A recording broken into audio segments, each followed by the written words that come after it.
Welcome to episode 10 of the Sonic Symphonic podcast. I'm Ben Sebastian, coming back at you with more magnificent, monstrous, melodious and memorable musicality from unsigned and emerging artists from around the world. We're going to start this episode heavy. It's an accidental find on my part, which was then bizarrely followed up by a recommendation through a chat I was having online with a fan of the podcast. This is a band called Inferi, a melodic death metal band from Nashville, Tennessee. From their album, Vile Genesis, this is Carving Thine Kingdom.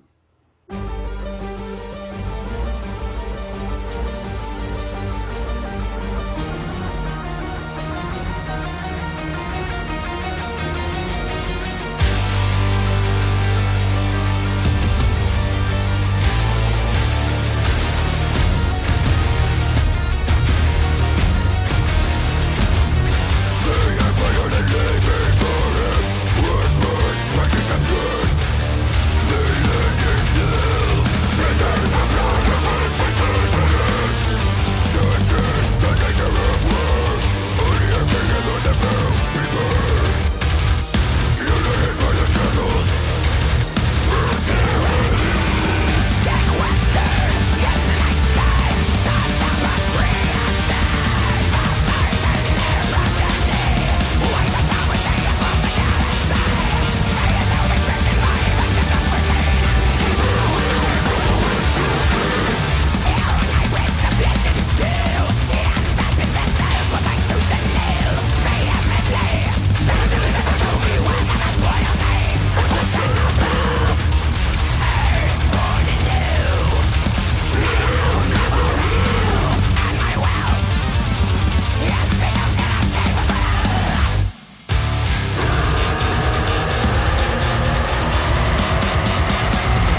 I don't know where the guys from Inferi get all their energy from, but they literally have it in spades. There's so much energy within that track, and there's some really interesting stuff panning going on as well. It takes you by surprise, and yeah, it's just balls to the wall heavy. And the whole album is like that. Vile Genesis is an unrelenting assault if you're a technical metal music masochist like myself. This album will give you the ears, the whipping you've always been looking for. That was Inferi from Nashville, Tennessee. Next up, Gallia is a female-fronted, four-headed, as in there's four of them, Belgian cinematic metal band. Cinematic metal, yes, this band creates symphonic metal with an amount of epicery and storytelling that would fit a dark fantasy trilogy on the big screen. This is what their website tells us. It combines bombastic orchestration, choir elements and imaginative lyrics with heavy guitar riffs and hard-hitting drums. It's a beautiful melting pot of the best of both of these worlds and scratches the itch for movie lovers, fantasy geeks and metalheads alike. On September the 2nd, Gallia released their first full-length album, Obscura. This album has been 3 years in the making, and from it, here is Euphoria.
Euphoria, euphoria, welcome to the land Victoria. Rest your hands and leave the fight, enjoy your LSD life. The work is done, the pain is gone, your days are here in the sun.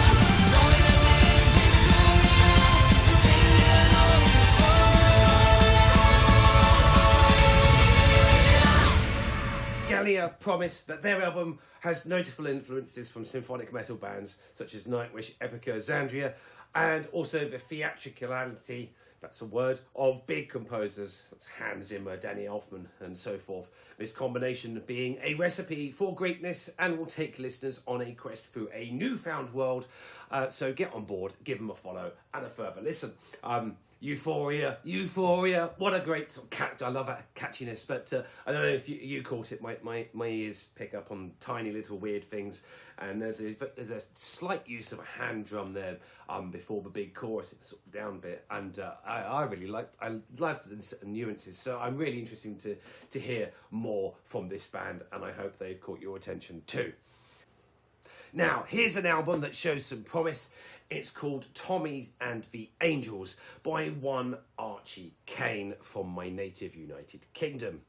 In 2004, Archie saw Evanescence on a bar in the TV whilst on holiday in Portugal, and learned instantly in that moment that music was the only thing that made him feel truly alive.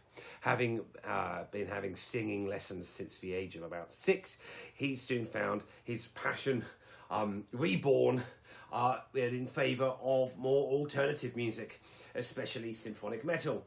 And he became inspired by the women fronting the genre beyond anything else.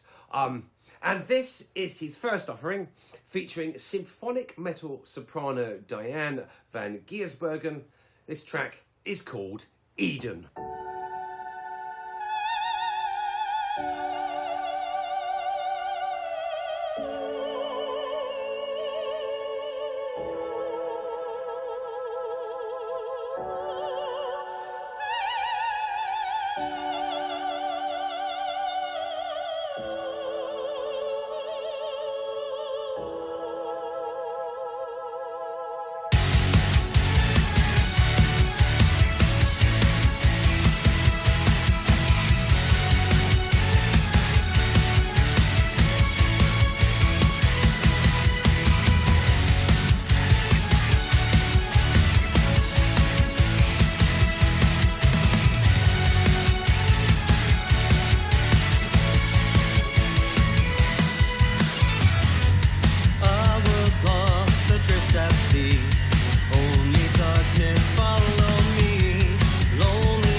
perhaps one of the best doses of like wholesome symphonic metal I've heard in a while there. Show this talented young man some support and give the album a listen, give him a like, give him a follow. And, Archie, your vocals remind me somewhat of Sonata Arctica in the way that they flow there. Yeah, really enjoyable stuff, and I look forward to hearing more. Right, so what's been going on this last month in Planet Sebastian, I suppose they could call it? Well, there's been some challenges, ups and downs, but not so good this month has been discovering the death of my brother Richard, to circumstances that I very nearly succumbed to myself, and all this happening within hours of me stepping out of prison to start a new life, happy and clean. So many questions and so few answers, but as a man of action, I have plans to obtain those answers, a grave or final resting place to find and search out, and some ideas as to how to unite, excuse me, our stories for the benefit of others. The grief, I must say, was dampened quite considerably by the supportive messages of condolence and words of kindness from many of you out there, and I thank each and every one of you for your sympathy and understanding. Subsequently, I then succumbed to a chest infection, which put me right out of action, more time out for a week, and I hate taking time out from my schedule. Those who know me and have spoken to me know that I absolutely loathe idleness with a passion. So it's a wonder that I've achieved anything these last couple of weeks, let alone get this episode to air. But I have. There's been an artist spotlight episode with the fantastic Pete Rawcliffe. What a guy there. We spoke about how his vocals brought tears to my eyes in his song, the ArchieCaine Muse from Urania Fantasia, a project featured him and a guy called Will Rogers. There's a full EP review coming in the next week or so for a brilliant artist, and you may well see it by the time this episode airs, maybe.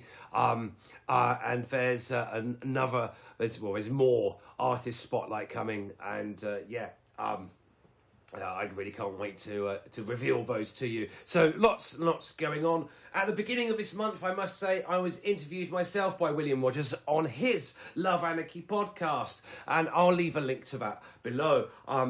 Musically, I suppose, what have I been doing? My latest single, The Skin That I'm In, that released early in September, and that's managed to get some airplay in places, and in compositional terms, I've managed to continue to be prolific as well. You can keep an eye on my progress with recent work in progress tracks such as Spitting Out Flies, Full Moon Cries Amen, and Snuff Out the Candle via my personal Instagram. I think that's the way I'm going to sort of go with my music, is sort of keep updating you on works in progress, and maybe we can get into the tech and the kind of theoretical and the compositional and inspiration side of things piece by piece. I don't know, it's just something I'm developing with. Let me know what your thoughts are. If you're not familiar with my output, then here, let me introduce you to this symphonic instrumental interlude, one of mine. It's from my Kalasin 2 album, and it's called Marching Toward Redemption.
was me.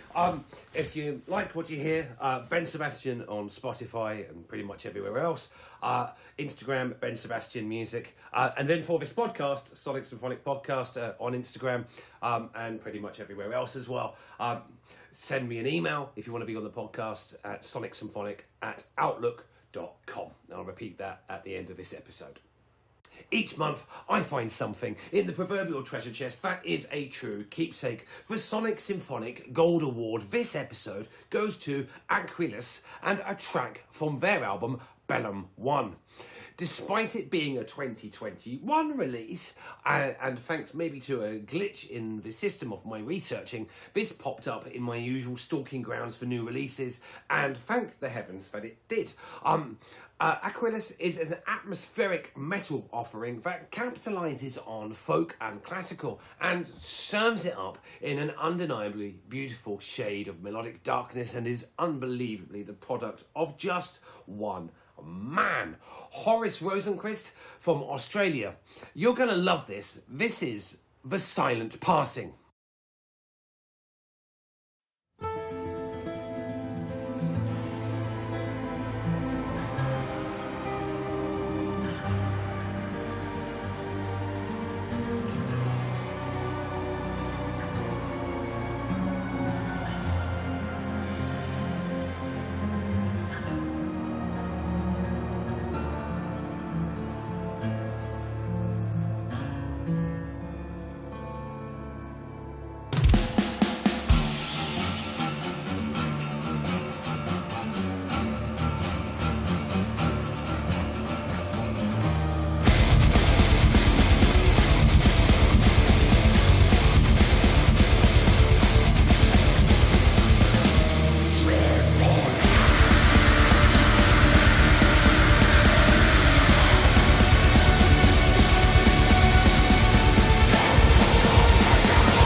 So, oh, man, nuanced, delicate, expressive, dynamic.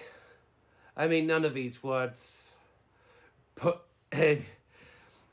much value when spoken out loud in this manner, and you know, this is just like fucking amazing. I ain't got no fucking words for it. You know, it's made me feel good when I resort to swearing.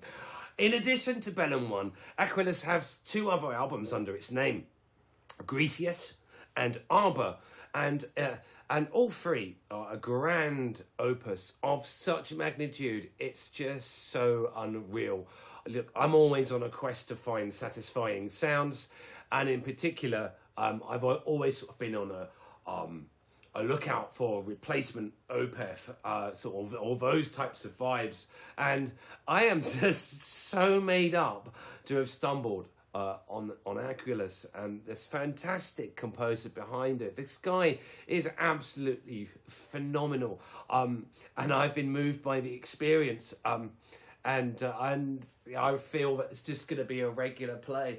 Like, definitely listen to this guy's stuff on earphones. There's so much nuance in there, you know. I can't give it credence. You know, my words aren't good enough. Horace, what you've produced is balls to the wall, amazing. As a solo artist, multi-instrumentalist myself, well, it makes me want to back up my tools and go home. By comparison, it's just I like to change directions and tempos, and you know, we're suddenly sort of going along, and then all of a sudden we're going on over here, and it's the kind of music I write because it's the kind of music I enjoy hearing, and I don't find it often. So, you know, Horace, man, you know, I totally celebrate this project. I totally celebrate what you're doing, and look, I need to convince as many of you as possible to go and seek this stuff out. Yeah. Absolutely amazing, and yeah, gold award for this month. Give this artist a follow, get listening. I assure you that each second is worth the investment, and it is what your ears were born for. I didn't know ears were born, but there you go, they were. It's what you were born for, it's what your ears were. Forget it. Lost for words. Some artist submissions now. What do you get when you mix the works of H.P. Lovecraft with music? Well, you get something called ominous conclusions. This is a rather unique style of Lovecraftian instrumental metal from one Louis Nass. This is his track, Alone.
One nuance that I think was pulled off perfectly with the video itself was, you have this Victorian sort of like, backdrop, and you have the attire and so forth, and then you reach into the case and pick up this modern guitar.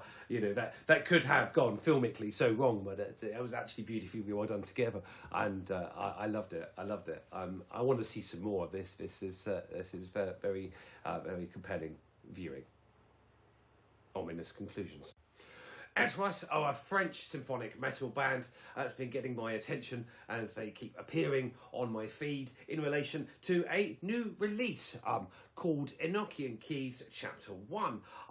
It's quite an enjoyable album listen. This is my favourite track from it, called You Nephilim.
Etwas, they have really gone for the super in-your-face, blisteringly heavy guitar crush sound. I love that production style, and that's going to serve me on many a walk through parks and hiking and just your general walk to commute to work and back. That's absolutely brutal stuff. Interesting thing about their album is that each 10 of their tracks kind of take a different sort of turn. I won't spoil the surprise, but I will encourage you all to check it out. And there are a lot of much more in-depth positive reviews about Etwas' album online elsewhere. Alright, that's kind of where we're at. This is the end of episode 10. I hope it's not been too much of a torturous watch for you, and I really hope that you've managed to find some music to take away with you today and follow. I appreciate my taste, maybe not for everyone, but I think we got quite a diverse mix this episode, and thanks to all of you guys for your support, both kind of professionally with this podcast. Well, I say professionally, but I mean in terms of me working, and personally in regards to some of the bits and pieces that I've kind of gone through over this month. As usual, you could get in touch with me again, Instagrams, Facebook, email sonicsymphonic@outlook.com. You can say a few words, propose something to sort of play, show me what you're working on. I'm always interested in hearing back to you, and I get back to absolutely everyone. Time willing, find the time. This is what I love doing, and I've enjoyed myself. I hope you've enjoyed yourself too, and keep an eye out for some more artist spotlight episodes. I'm going to increase the pace on some of that. We're going to be having some fantastic conversations, and it's great meeting people through the podcast. Right, enough of me warbling. There's a squirrel at my window that needs some monkey nuts, and random but true. And I'll say goodbye. That's it.